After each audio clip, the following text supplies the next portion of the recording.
Welcome, everyone, to another episode of the HR and Payroll 2.0 podcast. I'm Pete Tiliakis, and as always, I'm joined by the legendary Julie Fernandez. Welcome, Julie. Thanks so much, Pete. I'm excited because we're heading back to cybersecurity territory today with a couple of real pros. Yeah, Cybersecurity Month is right on the curb here, right? It's right now we're recording it September. By the time this comes out, it will be Cybersecurity Month. So what a perfect time to bring on these two gentlemen. It's a 2-for-1. We've got two guests today.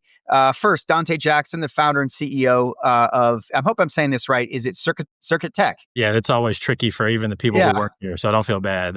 I like it. Robert always says, couldn't you have picked an easier name? And I'm like, nah, there's a story behind it. Yeah. I love it. And Robert Igarashi, the CTO and CISO, the Chief Information and Security Officer at Serket-Tech as well. It's so nice to have you guys. And glad to have you finally here. Nice to be here. Yeah. So look, Julie, you want to do the honors? I know this will be a little bit different, but yeah. Yeah. Well, I think we always find the greatest stories of how did you get to this space that you're in and, and where you're playing and why you stay there. And while it's not directly HR and payroll, it's right in cybersecurity, which is a hugely important area. And I think there's some backstory here, right? So how'd you land here? Yeah, so there is some backstory now. And before we get into that, since in essence of Cybersecurity Month, make sure you change your passwords out there to all your audiences. Right? Yes. Not the same password across all. Come on. Yeah, guilty. I don't have to confess, do I? Yeah, I know. Or at least change out that sticky tab you got on your computer, right? And then put it somewhere else. So the 1, 2, 3, 4, 5. Yeah. Yeah. So I'll walk you through a little bit of my story, and then I'll pass over to Robert. So I had a career with the Department of Justice. I actually have a unique career because I had a career pivot. So worked a number of federal violations. I was actually in Eastern Europe in Riga, Latvia, covered Lithuania, Estonia, and Latvia. Was in back in the U.S. in several cities. And what I noticed, a trend while I was working kind of gangs and kind of Colombian organized crime and Eastern European organized crime, was there was a trend moving. And it was more to the cyberspace, right? Like bad guys were starting to transition over into more of identity theft, more into the space of using email, saving drafts and things like that. And they were getting away from some of the traditional methods of communication via the cell phone. So, I started noticing like, hey, this thing is moving more into the direction of cyber. I need to start adapting to that as I get ready to transition out and pivot. And so I did that. I ended up going over to SunTrust Bank, went into the banking space, helped with a few employees there, build out their data protection program, built out their insider threat program. And then when the two banks merged, it was the largest bank merger in U.S. history between BB&T and SunTrust to form now Truist. I was one of the people responsible on a larger group of all the data migration between the two banks. Once that occurred, I moved over and built out the operational resiliency program, and then built out the insider threat program for the larger and greater bank. And then after that, I decided to launch Serket-Tech. And I have a saying, guys, that cybersecurity should be a right, not a privilege. And what I saw was that with some of the costs associated with cybersecurity, right, it was only afforded to enterprise-wide companies, right? They were the only ones that could really afford the pricing that's associated with cybersecurity. So I wanted to create something that small, medium-sized businesses could also afford, nonprofits, because they were typically and traditionally have been some of the targets of bad actors because they just don't have the cybersecurity measures in place. So they're a soft target. And I wanted to be able to create something where we can make them no longer that soft target, but more of give them something to put in place, a roadmap, anything, just a foundation of cybersecurity to make bad actors kind of move on past them, right? The question I always get asked with respect to cybersecurity is, hey, if I spend all this money on cybersecurity, will we be 100% safe? And the answer to that is no. You're never 100% safe, but what you can do is not make yourself a soft target. And this goes across all different lines of businesses, with all different sizes of businesses, scales of businesses. And that was the foundation and the start of kind of Serket-Tech when we launched the company. And one of my first hires was Robert, who's a brilliant guy and here joining us. And I'll let him talk a little bit about his journey into the cybersecurity space. Yeah, so I came up a little bit different path. I was an engineer to start with. So, I was back when cybersecurity wasn't really a thing. It was, hey, you know what? Security is something you just kind of bolted on the front end once the internet was really a thing, and to just try to keep some of the things out and keep people inside from going to places that they didn't necessarily need to. Once I started getting into a lot of the larger organizations, one of them being what was then AOL Time Warner, which became Warner Media. Yep, Part of I can hear the dial-up. It morphed so many times over the lifespan of me being there that I was there for the final iteration of what's now Warner Bros. Discovery. And so I got to see a very large organization that was dealing with not just, content and the likes of which everybody seemed to want, but also the flip side, the news organizations. So we were also dealing with the state actors, trying to gain access to who the sources were, so that they could put plugs in all the leaks that they may have, within Russia or China or any of these other locations. Um, I decided, you know what? I've been doing cybersecurity in this particular type of environment for a long time. I needed to take a look at more of that regulated space, and I ended up leaving there and moving into Wells Fargo, one of Yeah. the fourth largest bank in the world. Yeah. Um, and my particular client that I was interfacing with was the corporate investment banking side, where the amount of money that moves Yeah. daily through their systems is just phenomenal, and it's global. And once my tenure there ended, and I met up with Dante, we had some of the same like-mindedness with us. We both saw cybersecurity as that critical element that really should be available to anybody and everybody. And Yeah. it's just a matter of understanding their particular business, their particular use cases, and crafting something that works for that particular unit. No surprise that banking is where, kind of the toughest muscle is formed in Yeah. cybersecurity, Yeah. right? It's like the That's government and awesome. and Yeah. and the banks. Yeah. Yeah, and I'll tell you, Pete. You kind of start off the show as these are two kind of separate, but they are separate, but they're interrelated when it comes to the HR space and the business. Because we often Yeah. tell our clients that your hardest and most difficult job is going to be selling this to the business, right? Because you need funding to be able to build out cybersecurity, and it is your duty, it's your job to be able to articulate to the business why Right. is this important. How are we saving the business money, and so they don't look at this as a sunken cost, and they don't look at it as I describe it as car insurance, right? Right. Yeah. Most companies only care about cybersecurity until they need it. That's when they care about it. When something, a breach happens, they're like, "Hey, what were we doing? What were we doing?" And then let's give you some money now. And at that point, it could be too late. Or a lot of small businesses, it can be too late for them. For big businesses, it's the reputation damage that they have to worry about. And I think this is a great marriage between the two of us. And I'm glad you guys are shedding light on the topic because Yeah. there is this natural integration between the business and cybersecurity that's really, really important. That's often overlooked. Yeah. Hey, Yeah. finally, we have an edge in payroll just because the stakes are I so know. high, right? Yeah, right. Money and data, but yeah, I want to come back to what you said about cybersecurity being a right, not necessarily. But it's but also, sorry, how did you say it? Not necessarily a right, but It should be a right, not a should be a privilege. right. Not Yeah. a yeah. No, what's interesting is I personally have I don't know about you, Julie, but I probably have 10 years worth of background monitoring, thanks to all the big box stores that I've gone to that have had my data breached. I won't name the names. It was probably all the same ones everybody goes to. Um, and it's like, I think about it and I'm like, where's the GDPR rule here in America? I don't think we have one.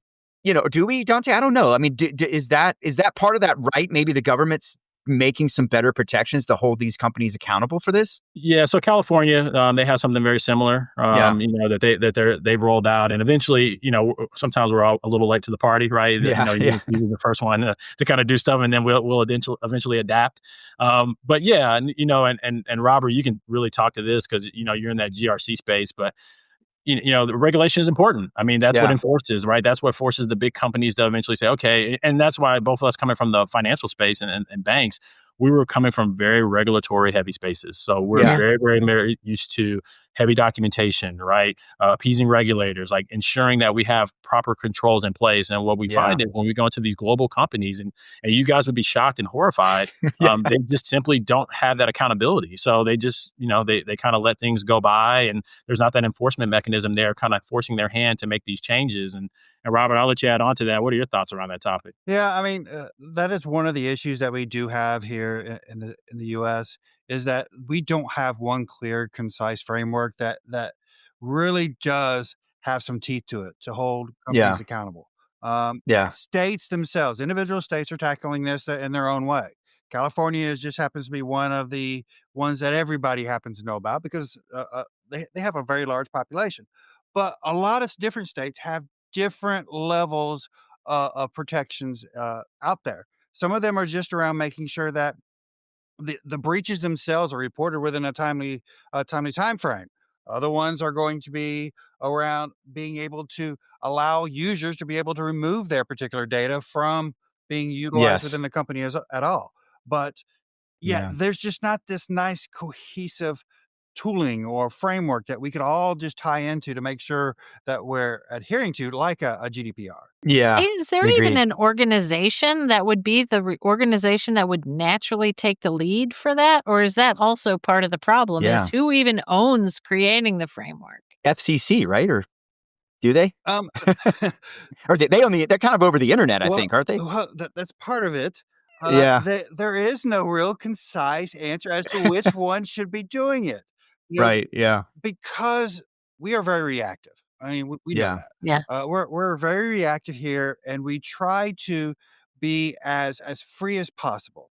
And so by putting a lot of regulatory entities on top of these businesses to try to comply is always really pushed back on. Yeah. So they try to bolt it into some of the frameworks of government that are already there, which is why the FCC for the internet. And they're like, okay, well, since they're already doing the internet, why aren't they doing privacy? Well, really, should that really be it, or should we be looking at some of the financial regulatory systems to be able to manage some of that? Yeah.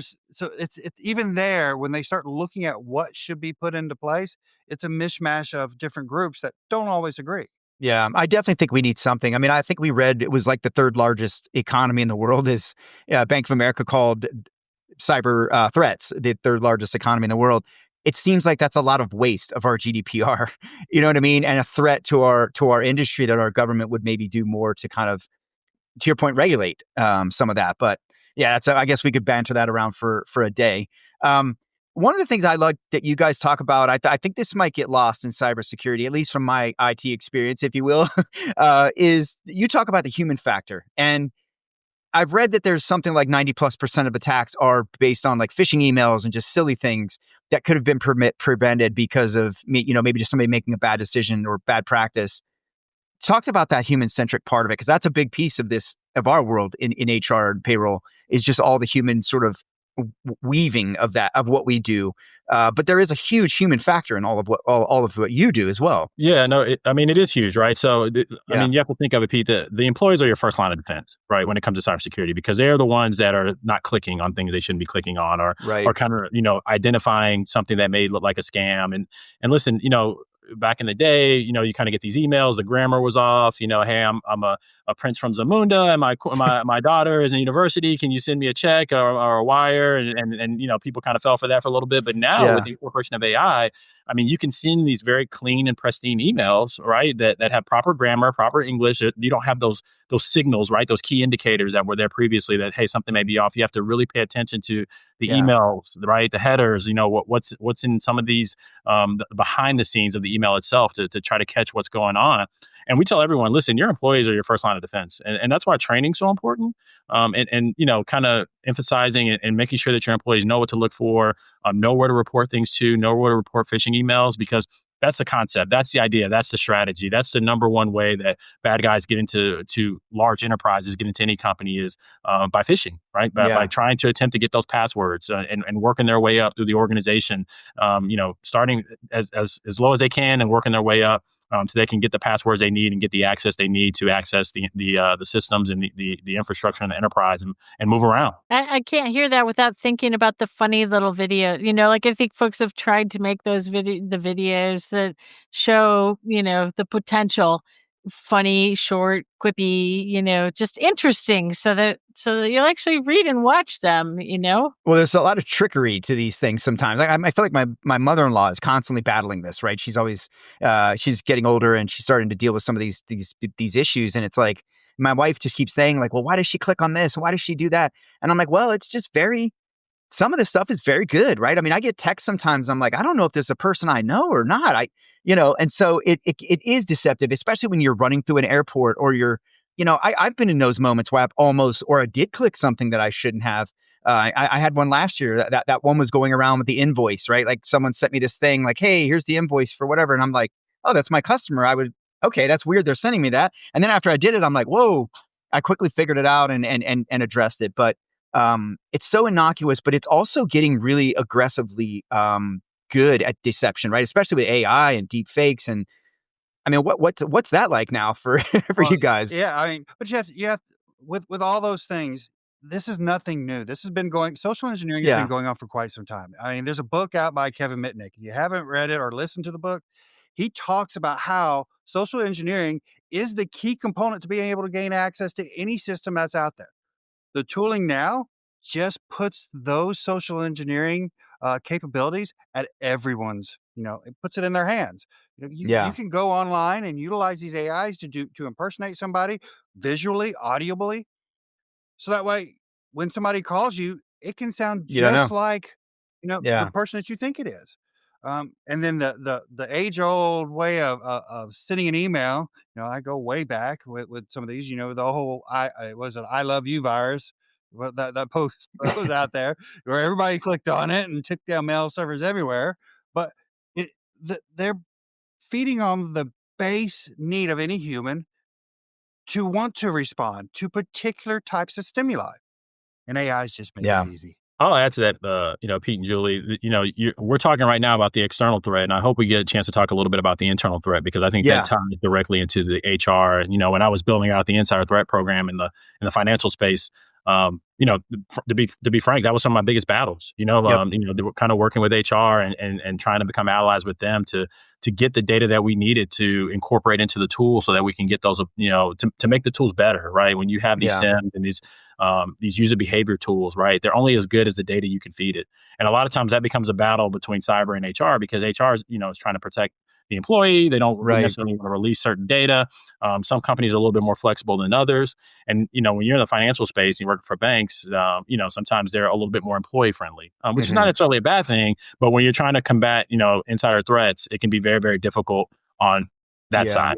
Yeah. Yeah. Fraud is a big issue for HR and payroll, and certainly controls, right? We have to have extensive controls, especially in an enterprise. There's going to be a management audit crawling around everything you do. But there's maturity in all of that still too. And I think some companies are just better than others. Sorry, go ahead. But I'd love just a specific example of that. Like, what is something that HR either wants you to touch or doesn't want you to touch in the interests of, of protecting more or less the data that you're trying to protect? Yeah, so I'll tell you, some of the data we tried to get were PIPs, right? Like when employees were put on performance improvement plans. Some companies even went as far as they were able to get, mental health records, right? They were able to get health records with respect to when there were a lot of shootings going on within the banks, and they were, being driven by employees internally. There's a lot of data that you can kind of acquire and aggregate into some of these tools that will give you what's called a risk score. And, if an employee is deviating from the behavior of some of their coworkers in a particular group, these are some of the key indicators these tools pick up on, and they kind of identify so that you can focus on. If you're in a company that's, a large bank that has 75,000 employees, there's no way you can watch every employee. So the goal is to be able to have a tool that can help you key in on certain employees by risk factor.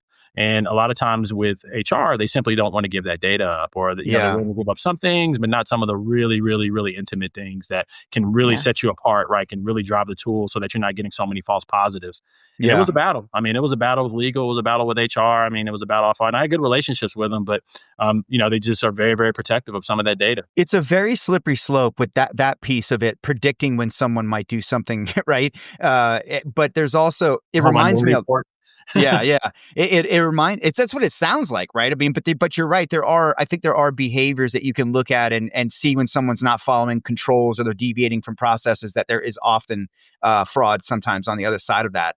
But I think it reminds me, Julie, of like the whole, remember when we started having the pop, I'd say about 5 years ago, 6, 8 years ago, on the engagement solutions that were going to test sentiment and tell you when you had flight risks, which is very slippery slope again, because someone may not have any intention of leaving their job, but the AI just says, oh, the behaviors seem to say so.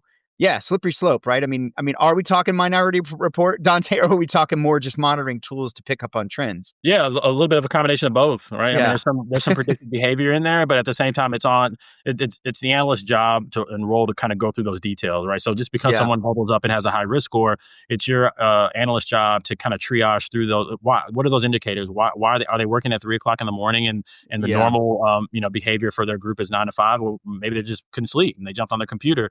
Did they badge into a wrong door? Are they trying to access files they shouldn't be accessing?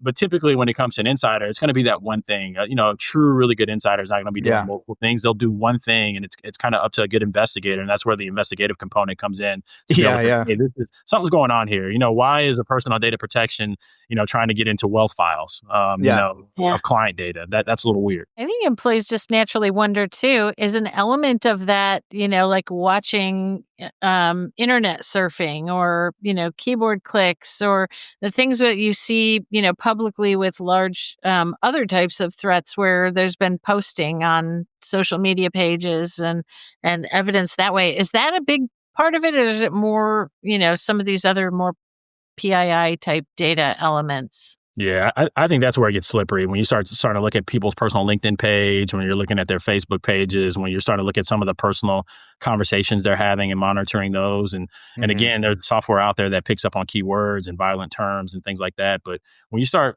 looking at, and again, listen, if you're an employee and you're listening to this and you're using your work computer to log on to Facebook, you're opening yourself up to these things, right? And I'm not saying that these are monitoring, but when you're using those devices, you need to understand that there's a possibility those things are being monitored. But I think to go along with what Pete brought up, I think that's when you start getting into some very tricky areas when people are on their personal pages and making comments and kind of using that to kind of integrate into, the business element of things. Yeah. Well, if that's not the trend, I think that's a good news for, for folks everywhere who wonder what the heck, is that the natural way? Because AI can just decipher all of my data, all my key clicks and everything else. And the fact that that's not not necessarily the go-to is useful to know. Like, you guys are obviously using AI, I'm sure, right? Like, you just kind of maybe talked some use cases there.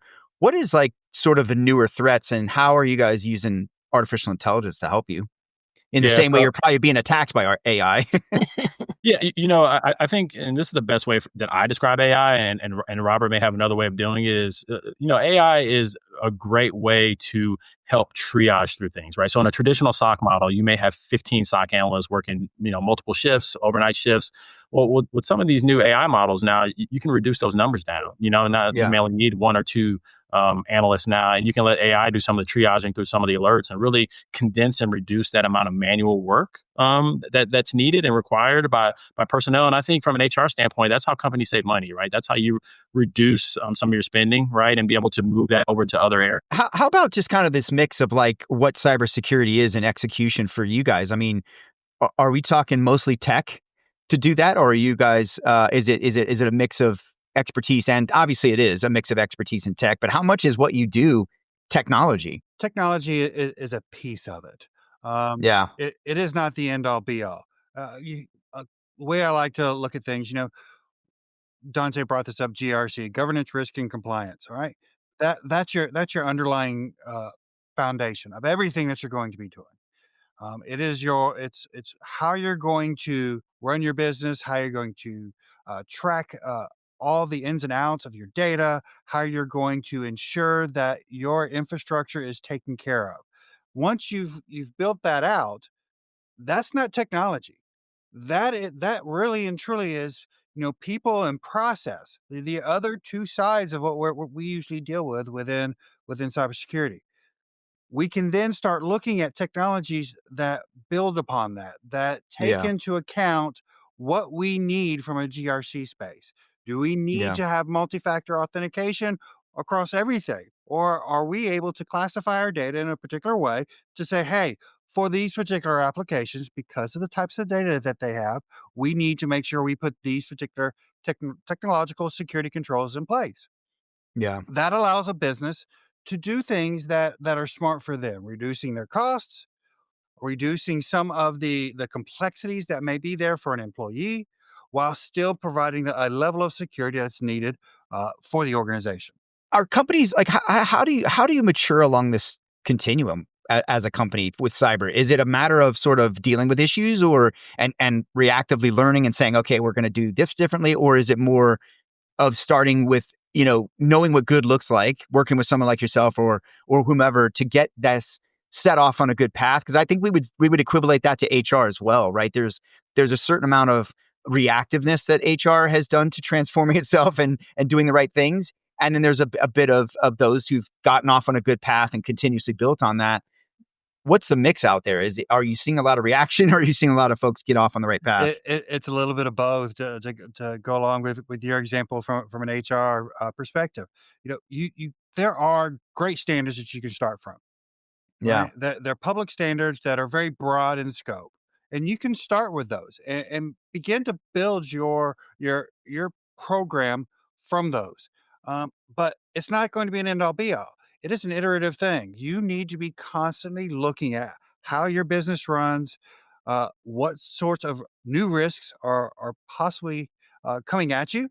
The environment Yeah. is constantly changing with tools within AI. Those are giving adversaries more capabilities to be able to come in and do different things that we would not have thought of a year ago, 3 years ago. Yeah. I think 10 years ago, none of Yeah. this would have been thought.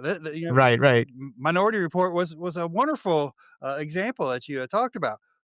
But we're not far from that. Just being Yeah. able to utilize some system to look at data points across so many different things, crunch those down and be able to tell somebody, "Hey, you know what?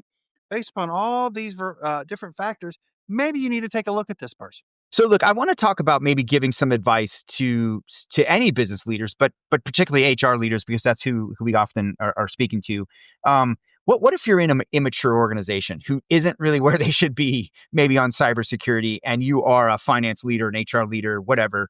What would you say to them or tell them to what behaviors, what steps could they take aside from their organization's bigger steps internally to sort of fortify their business? Get to know their HR people. They're your friends. I mean, they really are, Yeah. right? I think the biggest battle with some cybersecurity professionals is being able to communicate. Typically there's a strong side of the technical component and kind of knowing things inside of your head and not always being able to articulate those things to a business that's used to selling things, right? And that's kind of their bread and butter, is being able to articulate, being able to speak to people, being able to understand kind of that human behavior element.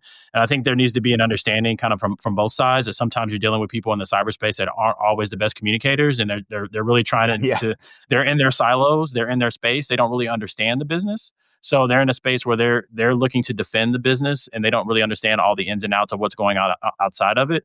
So, traditionally when they ask for something, it's because they're trying to enhance the cybersecurity posture of the business and protect the business, and it may not always come out that way. So I would really highly recommend any HR leader to try their best to really get to know and understand and be patient with their cybersecurity leaders. I think that's improved over the years. There's been an emphasis on being able to kind of have that social side. It's no longer the kid that was watching wrestling and eating Hot Pockets in his mom's basement and didn't go outside with his friends and just doesn't have that skill set. I mean, so it's been emphasized kind of as this space has grown into such a huge space now. I mean, cybersecurity is a really big thing now. So you're getting all types of people, but just be patient, with your cybersecurity professionals and really get to understand them and spend some time with them. And I would recommend the same. Get, to cybersecurity professionals, get to know the business, get to understand where they're coming from, and be able to sell what you're trying to do to the business. Yeah. Are companies investing like in cyber transformation? I mean, HR transformation is huge. Or do you still see it mostly a reactive sort of posture in a lot of ways? Or are companies going out and saying, hey, I want to be fortified. I want to be government. Not that the government doesn't have gaps, but an issue. Yeah. Yeah. Do you know what I mean? Like, do you see that? I mean, because I feel like in the business world, in most cases, most segments of the business are trying to help transform, right? Move to something better. Do you see that around cyber? Yeah. What do you think, Robert? I got a different. Just from a business we may have perspective? different opinions on this. Yeah. Yes, because we do get a lot of customers looking for us to come in and do an assessment. Come in and do a cybersecurity assessment. Tell me what's good, what's bad, but then give me some sort of roadmap. Where do I need to go? What can I tackle in 30 days, 60 days, 90 days? Which things do I need to put on a strategic roadmap that's going to take a year, 2, 3 years to get done? So that way we can then start meeting some of our goals as an organization to meet certain thresholds that would be considered standard across the industry. I think, Pete, my answer to your question would be it depends. You have some organizations that are they have heavy regulatory requirements, so they don't have a choice. And I think you have some businesses that they like to say they care about cybersecurity. They speak it out loud. They say these are things they want to do. But when it comes time to writing the checks, they have other priorities and cybersecurity doesn't quite get prioritized where it should. So I think it really, really depends on who the leader is, and at the end of the day, it's going to depend on who the business leaders are. Right. Who's running things from an executive leadership standpoint? Because again, if you don't have that executive leadership buy-in from a cybersecurity standpoint, you're Yeah. not going to get very far. And they're the ones that are cutting the checks. They're the ones that are giving the budget. So we've seen both ways. Where we've seen businesses that spend a lot. They spend heavy on their cybersecurity. They believe in it. They want that strong cybersecurity presence. And then we've seen some companies Yeah. that cut corners and try to get away with things. And listen, sometimes you can, right? Sometimes you can roll around with no car insurance and not get into an Yeah. accident, and then sometimes you can't. So just Yeah. really depends. I think Right. every HR and payroll listener out there is like, oh, yeah, nodding their heads. We know you say you want something, then Yeah. it's not funded. Yeah, yeah, Yeah, I no, know. Change management, anyone, HR, anyone, payroll, technology, anyone, right? yeah, Guys yeah. are right in that. We got a lot in common, don't we? Yeah, I know, right?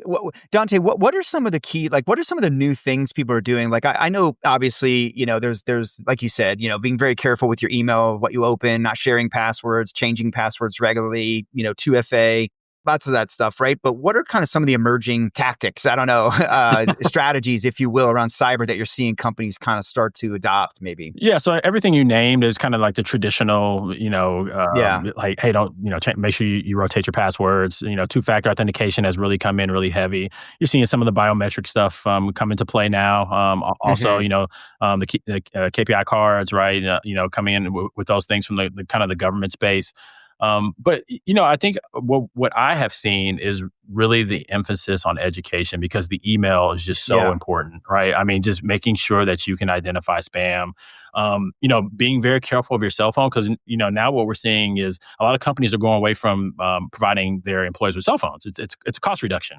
So now you Yeah. have employees basically using their personal cell phones as also their business line, and there's software being placed on some of these company cell phones to help kind of monitor and mitigate. But then that opens up a whole nother can of worms about do employees want this stuff on their personal cell phone, things like that.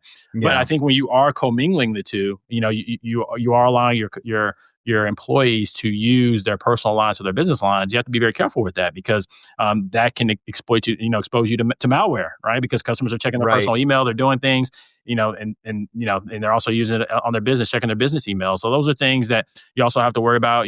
We've seen smaller companies where they're using personal devices, as work devices, right? They're not issuing them out business laptops with software on there for a threat locker or whatever you want to name to kind of Yeah. lock down some of the ability to do things. That's also a major threat. So Robert, I don't know if you have anything to add as far as a preventative measure that we're seeing people do to kind of help. But I think like the 1Password, being able to keep your passwords in a safe place is something that we're seeing a lot of companies kind of emphasize. Like they're even basically buying enterprise-wide licenses so that their employees can use like a 1Password or name whatever company you like to kind of keep all your passwords in one place so that people aren't writing things down and kind of that Yeah. protection of the password space. Robert, can you think of anything? The only other areas that I could think of that you didn't really touch on is really going to be around, vendor risk management. You can possibly do a lot of things yourselves, but we're outsourcing a lot of our tech or a lot of our services. Right. SaaS. Yeah. Yep. And some of those interconnections can be very sensitive. There have been instances where an HVAC company, it causes a huge hack for a very large organization. Nobody would have thought about that in the past, Yeah. but these vendor relationships and how we look at them are now becoming very key, because all of the adversaries out there, they're looking at all the attack vectors, Yeah. and Yeah. having a third party come in could be some way for them to get that foothold, to get access to those prime bits of data that are out there. Yeah, I agree. Yeah, and I think cloud amplified that, right? And now, our APIs amplified it, and the fact that the stacks in all of our businesses, regardless of whether it's HR or whatever, continues to grow. It's something like 15. What is it? 15 apps, Julie, on average, the workforce is using in any given business. I think it's really, yeah. I think it's opening like you said, more and more doors for more opportunities, right, for failure. So, Hey, Pete, yeah. I'm dying to go back to something that Dante Yeah. was saying just a few minutes ago, which was, the risk that comes with the personal devices, right? And bring your own device, and how you balance that as organizations become more global and you have to deal with GDPR and where data is stored, and encrypted at rest and how it's backed up. And so I know I've worked with organizations that specifically will use virtual desktops and avoid and have people bring your own device because they're trying to solve for the privacy issue with GDPR. But then, if you are introducing more risk from a personal device, like where's the balance there? What trade-offs? You got any inside tips as to like which is how do you solve for both of those things? Yeah, Robert, that's the challenge, right? I mean, the recommendation is always for the business to issue their own devices. I mean, that's the best way that you can lock anything down and make sure Yeah. you're doing that monitoring. But that's the trick. I mean, Robert, I don't know if you have anything to kind of add to that, but it's first of all, are the companies even thinking that far ahead? I mean, that's the first question you have to Yeah. ask because that's a very advanced thought, Julie, and advanced that companies are making that move. You see that in the more mature spaces, but what do you do in the spaces that aren't as mature? And that doesn't mean they're not big companies, and we see that. And I'll give you an example in the trucking space. A lot of trucking industry started off very small, mom and pop, then they get very big, and that's an industry that is starting to, I call it, they're starting to get into the modern era. Plug in basically, right? They're starting to, Yeah. you're starting to see, monitoring of trucks from remote cameras, right? The speeds, being Yep. able to tell, if drivers are on their cell phones, right? I mean, routes being monitored, trucks being tracked, and I tell the story all the time. I wrote an article on the trucking industry and how it's becoming more modern, and you can find that on the internet. But there was a company that was out there and they got breached and they didn't have much cybersecurity in place. And if they probably would have spent about $50,000 before the breach, they wouldn't have had the occurrence that they did. And they ended up losing about $1 million a day for about 7 days.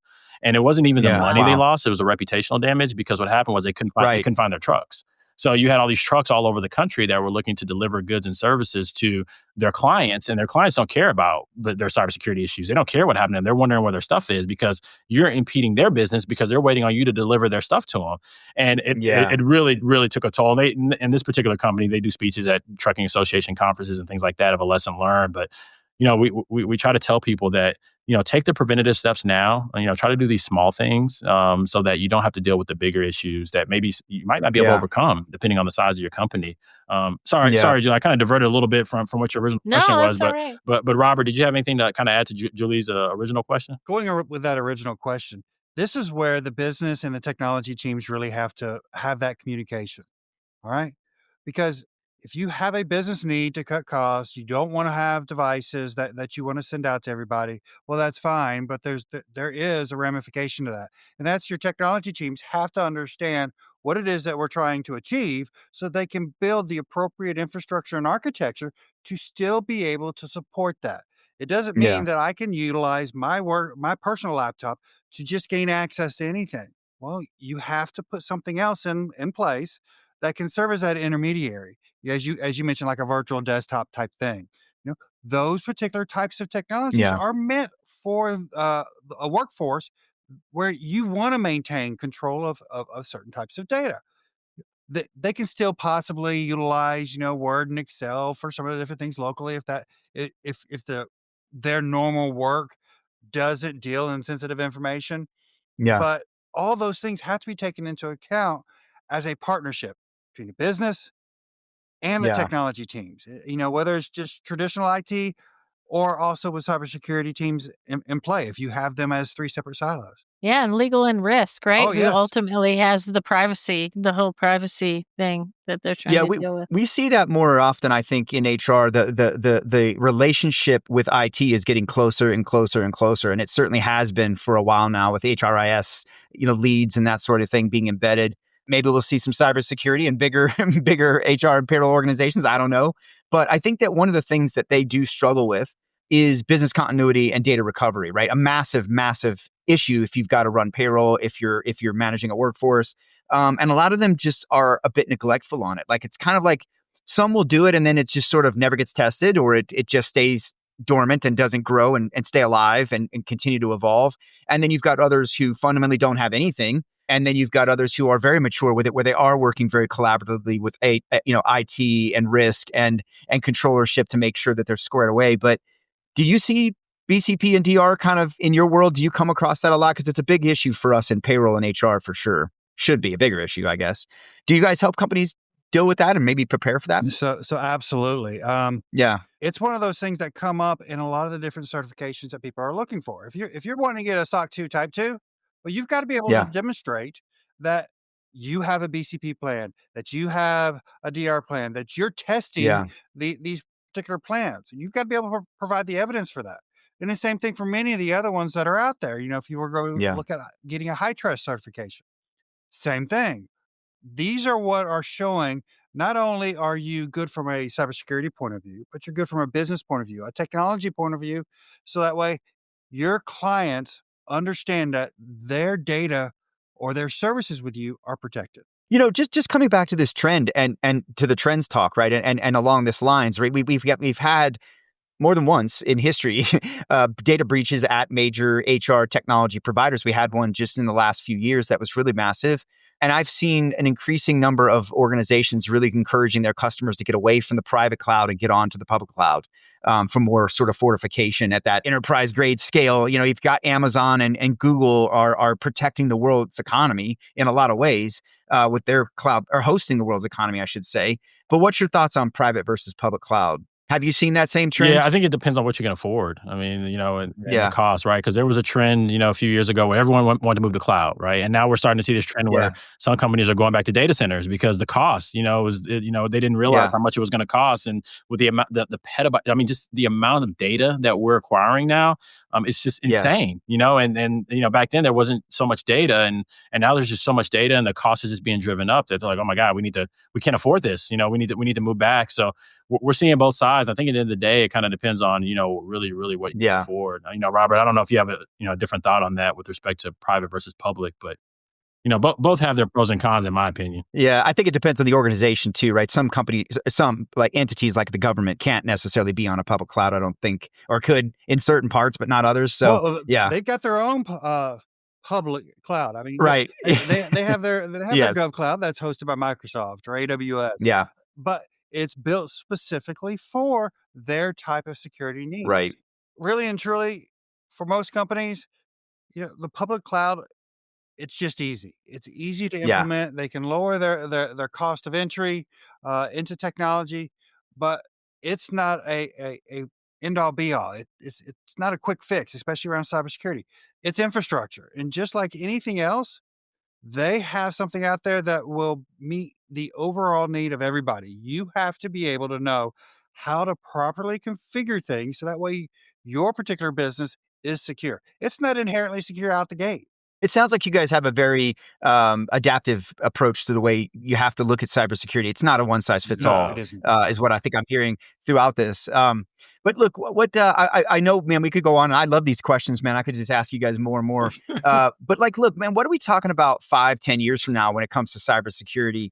What's the future of all this? And what would you say we're going to be talking in 10 years? Yeah, I mean, I think the threat is always the same. It's just a mechanism in which the attempts are made, and leveraging AI. As we see AI continue to grow and just improve, and the deep fakes. I mean, there's just so many directions that can go with the ability. Supercomputers, right? I mean, those are those are things that are being able to crack passcodes and things of that nature. These are all things that we should be concerned about. But Pete, I want to make sure, and Julie, before we sign off on this, is that I would encourage any HR leader to, what we try to do a lot of, and what we're starting to see an increase in, which makes me very happy, is tabletop exercises. And if your company is having a tabletop exercise, I would encourage any HR leader to make sure they have a seat at the table of any tabletop exercise. Because tell us what that is. I'm not sure. I'm totally familiar. So essentially, a tabletop exercise is a simulation. You basically get your leaders in, and you say, hey, we've just had a breach. The bad actors are saying, that they want ransomware in the amount of $3 million. We have until noon to pay them, or they're going public. With what occurred, what do we do? And it's always fun to sit there and watch these executives kind of start pointing the finger at each other, because typically, nobody really knows what to do. But not my job. but that's where you test the playbooks, right? That's where you practice how you play, right? You kind of see how are you going to perform in the event this were to truly happen. And we recommend these to everybody because they're the most valuable thing that you can do. And it's a way to really expose some of the gaps you have in your Yeah. security space and in your run books and in your playbooks. And, what if your system's down, everything's been taken down and you have to go to these manual books. Do you have them? Is everything in Yeah. somebody's head? Is that person on vacation? These are all things that kind of think about. So, especially from an HR perspective and a cyber perspective, any of your listeners here, I would really encourage them that if they're not doing tabletop exercises, to do them. And if they are doing them, make sure they have a seat at the table there. Yeah. I love that. Yeah. I love that. I've poked around and read a little bit about the digital twins sort of concept around threats to stadiums. And there's many, many things you could model with a digital twin. Is that something you guys are playing? I mean, obviously in cyber, I think that's happening, but are you guys messing around with that? Sort of these duplicates of an environment to be able to sort of test things and model? Like a sandbox? Yeah, it's almost like but they call it a digital twin, right? Like I've seen it of a stadium, right? And they've modeled like threats to the stadium by way of just digital scenarios. And I'm even looking into having a gentleman come on and talk about doing something similar for payroll modeling and payroll security and all of that, compliance and that sort of thing around a digital twin concept where they could sort of play with scenarios and figure out, different things in a test environment, so to speak. I understand what you're talking about now. First, I was like, digital twin. What is he? Where is he Yeah, going with it? First thing I was thinking of was It might be a more technical term for it. Yeah. That's how I know it. That's how I know Another sibling. Yeah. A very mature organization would have something like this. Necessarily a sandbox environment, but I mean, from a development perspective, they've been doing this for a long time. Yeah. That's where they're looking at their test environment, and that's where they will then progress code through that environment before it gets into production. And that ref environment, that's that step before production, that's where they're looking at, okay, if I do these particular things, is it going to break? Very Yeah. similar. So from a cybersecurity perspective, we do some of those things, but again, we're taking some of the same processes that you would have had within any Yeah. application deployment, in which we're looking at, okay, how can we manipulate what's going on in this particular space in our ref environment Yeah. and make those things happen.